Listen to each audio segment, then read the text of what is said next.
Welcome to Religion Unpacked. The Gospel of Judas was the ultimate traitor, actually innocent. 30 pieces of silver, a kiss in the dark. For 2,000 years, his name has been the ultimate synonym for treason, deceit, and betrayal. According to the traditional biblical narrative, Judas Iscariot sold out the Son of God, leading to the crucifixion. History has not been kind to Judas. The poet Dante Alighieri placed him in the very lowest circle of hell, being chewed for all eternity by Lucifer himself.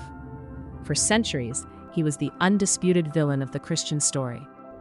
But what if the story we've been told is completely upside down? What if Judas wasn't a traitor at all? What if he was actually the most enlightened of all the disciples, the only one who truly understood Jesus, and the one who performed the most difficult, heartbreaking task of all?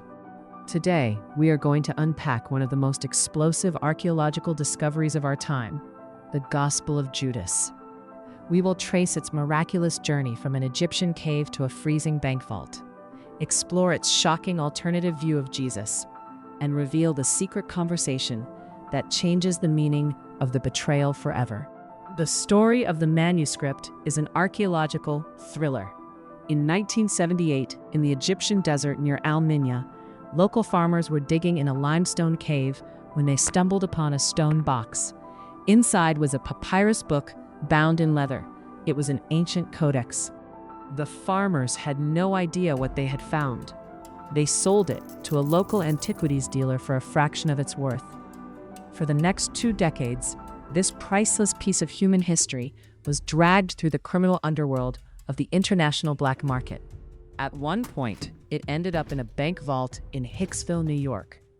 The owner, trying to preserve it, foolishly placed the papyrus in a freezer. When he finally took it out years later, the changes in humidity caused the ancient pages to shatter. The manuscript was literally turning into dust. It wasn't until 2001 that a Swiss foundation rescued the text. It was in more than 1,000 fragments. A team of world-class experts, funded partly by National Geographic, spent 5 painful years piecing it back together like a massive, fragile jigsaw puzzle. When they finally translated the ancient Coptic text, they were stunned. The manuscript was carbon dated to around 280 AD, and it was a copy of an even older Greek text from the middle of the 2nd century. The final line of the text read, translated directly, the Gospel of Judas. When you read the Gospel of Judas, the Jesus you meet is very different from the Jesus in the New Testament. In this text, Jesus frequently laughs. But he isn't laughing out of joy. He is laughing at his own disciples because they are ignorant. They don't understand who he really is. In one scene, the disciples are offering a prayer of thanksgiving over their food. Jesus laughs at them. The disciples are offended and angry. They say, "Master, why are you laughing at our prayer? We have done what is right." Jesus replies, "I am not laughing at you. You are not doing this because you want to, but because through this, your God will be praised." Your God. Why would Jesus say that? To understand this, we have to understand the people who wrote this text. They were called Gnostics. The Gnostics were early Christians who believed that the physical, material world was flawed, a prison created by a lower, ignorant creator God of the Old Testament. They believed that the true, supreme God was pure spirit, entirely separate from the material universe. And they believed that human beings have a divine spark trapped inside their physical bodies. According to the Gnostics, Jesus was not a human sacrifice to forgive sins. He was a spiritual messenger sent from the highest realm to wake us up and show us how to free our spiritual sparks. Back in the story, the disciples are furious at Jesus, but only one disciple realizes what is happening.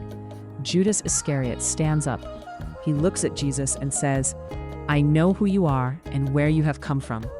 You are from the immortal realm of Barbelo, and I am not worthy to utter the name of the one who has sent you." Barbelo was the Gnostic name for the divine, ultimate spiritual realm.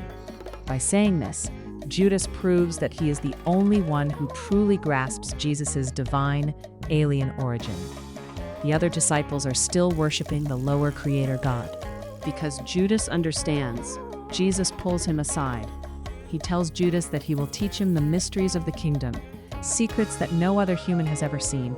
And then Jesus gives Judas his final tragic mission. Jesus tells Judas, "You will exceed all of them, for you will sacrifice the man that clothes me." This is the ultimate twist of the Gospel of Judas. Jesus is asking Judas to betray him. In the Gnostic view, the physical body of Jesus was just a vehicle, a fleshy envelope trapping his divine spirit. For Jesus to return to the ultimate spiritual realm, his physical body had to be destroyed. He couldn't do it himself. He needed someone he trusted completely to hand him over to the authorities. Jesus warns Judas about the terrible cost of this mission. He tells him, "You will be cursed by the other generations." Judas knows that history will remember him as a monster. He accepts the burden, not out of greed for 30 pieces of silver, but out of absolute obedience and love for his master. Of course, this version of the story terrified the early Orthodox church leaders. In the year 180 AD, Bishop Irenaeus of Lyon explicitly condemned the Gospel of Judas. He called it a fictitious history and a dangerous heresy. Shortly after, the text vanished, buried in the sands of Egypt, until it was unearthed 17 centuries later. Does the Gospel of Judas prove that the Bible is wrong? Most historians say no. It wasn't written by the historical Judas Iscariot. It was written decades later by a Gnostic sect trying to validate their own theology.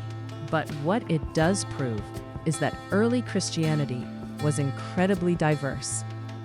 In the first few centuries after Christ, there was a fierce battle over who Jesus was and what his death meant.